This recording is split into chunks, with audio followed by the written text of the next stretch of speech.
अभी हाल ही में अंतर्राष्ट्रीय मुद्रा कोष आईएमएफ ने अक्टूबर 2024 के लिए अपनी विश्व आर्थिक परिदृश्य रिपोर्ट जारी की है। मैं बात कर रहा हूँ वर्ल्ड इकोनॉमिक आउटलुक रिपोर्ट की।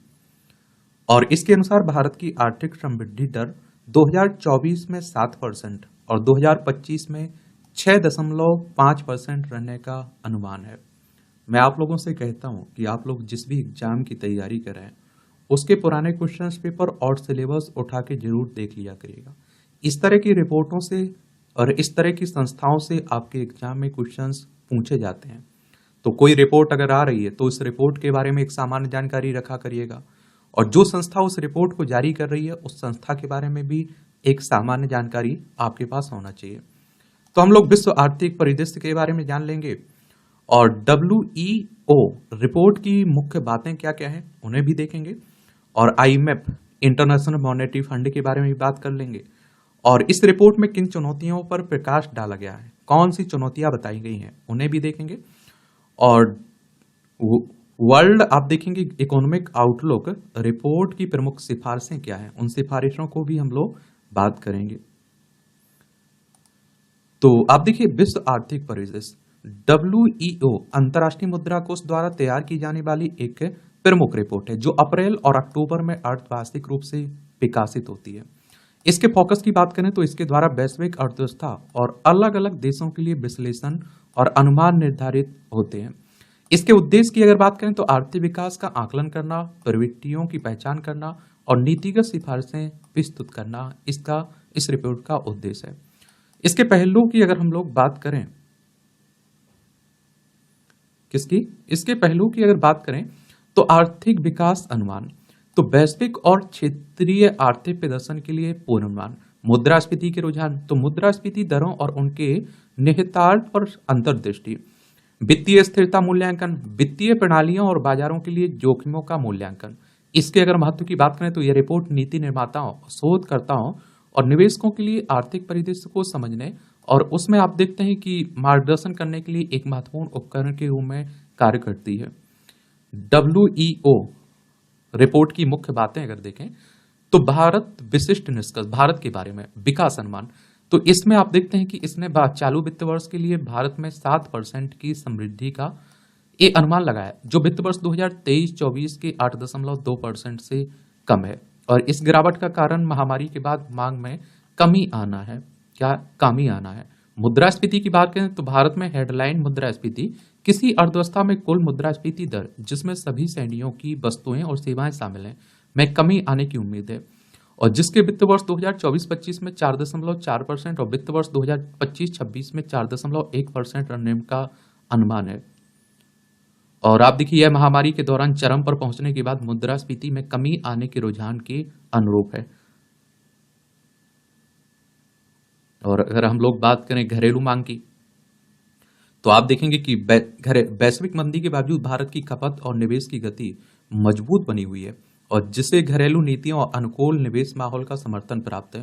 हाल ही में भारतीय रिजर्व बैंक ने मजबूत घरेलू मांग के कारण चालू वित्त वर्ष के लिए अपने समृद्धि अनुमान को 7.2% पर बनाए रखा है। और RBI की बात करें तो हमारी केंद्रीय बैंक है, राष्ट्रीय बैंक, बैंकों का बैंक भी कहते हैं। 1 अप्रैल 1935 में स्थापना हुई थी। मुंबई महाराष्ट्र में इसका हेडक्वार्टर देखने को मिल जाएगा। एक कारक बाहर आप देखते हैं बाह्य असंतुलन के माध्यम से भारत की विकास गति को अप्रत्यक्ष रूप से प्रभावित भी कर सकते हैं। वैश्विक समृद्धि अनुमान, तो 2024 और 2025 में वैश्विक समृद्धि 3.2% पर स्थिर रहने का अनुमान है। IMF के अनुसार अमेरिकी अर्थव्यवस्था की समृद्धि दर वर्ष 2024 में 2.8% और वित्त वर्ष 2025 में 2.2% रहेगी, जबकि चीन की अर्थव्यवस्था वर्ष 2024 में 4.8% और 2025 में 4.5% बढ़ने की उम्मीद है। अगर हम क्षेत्रीय बदलाव की बात करें तो महामारी के कारण वस्तुओं की कीमतें सेवाओं की तुलना में अधिक बनी हुई हैं, और वैश्विक स्तर पर सेवाओं की मांग में बदलाव की उम्मीद है।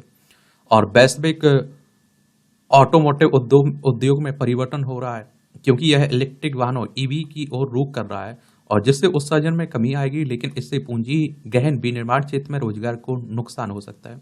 देखिए IMF की बात करें तो इंटरनेशनल मॉनेटरी फंड की बात हो रही है, और इसकी स्थापना की बात, अंतर्राष्ट्रीय संगठन है ये, अंतर्राष्ट्रीय वित्तीय संस्थान वैश्विक आर्थिक विकास और वित्तीय स्थिरता को बढ़ावा देता है। यह अंतर्राष्ट्रीय व्यापार को प्रोत्साहित करने के साथ गरीबी कम करने पर केंद्रित है। वर्ष 1944 में ब्रेटन वुड्स सम्मेलन में इसकी स्थापना हुई थी।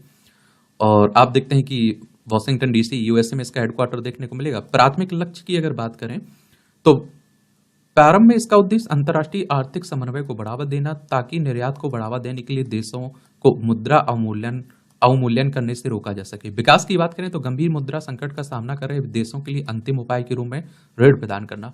जो आईएमएफ के द्वारा रिपोर्ट जारी की जाती है, इन दोनों रिपोर्टों को नोट कर लीजिए। वैश्विक वित्तीय स्थिरता रिपोर्ट, विश्व आर्थिक परिदृश्य, क्योंकि इनसे क्वेश्चंस पूछ लेता है।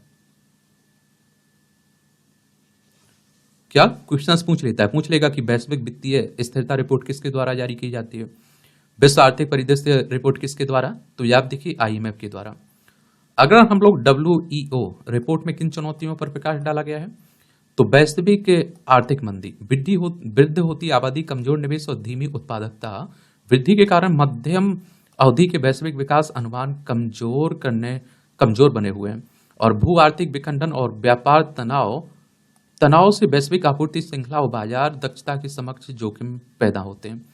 और सुधारों के प्रति सामाजिक प्रतिरोध, आवश्यक संरचनात्मक सुधारों के लिए भी अक्सर सार्वजनिक प्रतिरोध देखने को मिलता है, जो आमतौर पर आर्थिक चिंताओं के बजाय अविश्वास, गलत सूचना और व्यवहार संबंधी कारकों से उत्पन्न होता है।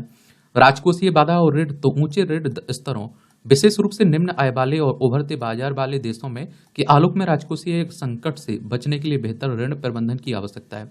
जलवायु और ऊर्जा परिवर्तन, स्वच्छ ऊर्जा में परिवर्तन आवश्यक है, लेकिन इसके लिए पर्याप्त निवेश और समर्थन की आवश्यकता है। जो आप देखिए राजकोषीय का सामना कर रही कई अर्थव्यवस्थाओं के लिए चुनौती भी है। और WEO रिपोर्ट के प्रमुख सिफारिशें क्या है, विश्व आर्थिक परिदृश्य रिपोर्ट की सिफारिशें क्या की गई हैं, वो भी बताइए।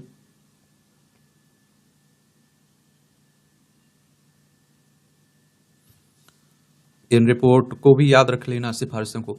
इसमें संरचनात्मक सुधार की बात हो रही है, तो आप देखिए नीति निर्माताओं को उत्पादकता संबंधी बाधाओं को दूर करने तथा दीर्घकालिक विकास को बढ़ावा देने के लिए स्वास्थ्य, शिक्षा, श्रम बाजार और डिजिटलीकरण में सुधारों को प्राथमिकता देनी चाहिए।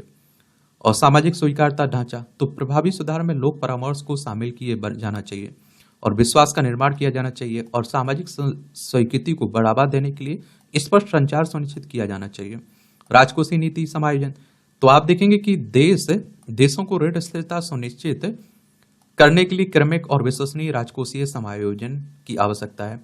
और आप देखेंगे कि विकास को समर्थन देने के लिए सार्वजनिक निवेश, विशेषकर डिजिटल और बुनियादी ढांचे क्षेत्रों में जारी रखना चाहिए। जलवायु लचीलापन और हरित क्षेत्र में निवेश, तो आप देखेंगे इसमें जलवायु वित्त पोषण का विस्तार विशेष रूप से कमजोर देशों के लिए करना चाहिए। और विश्व व्यापार संगठन के अनुरूप हरित सब्सिडी के साथ कार्बन मूल्य निर्धारण नीतियों को लागू करना चाहिए, जो हरित संक्रमण को आगे बढ़ाने हेतु प्रमुख कदम उठाए।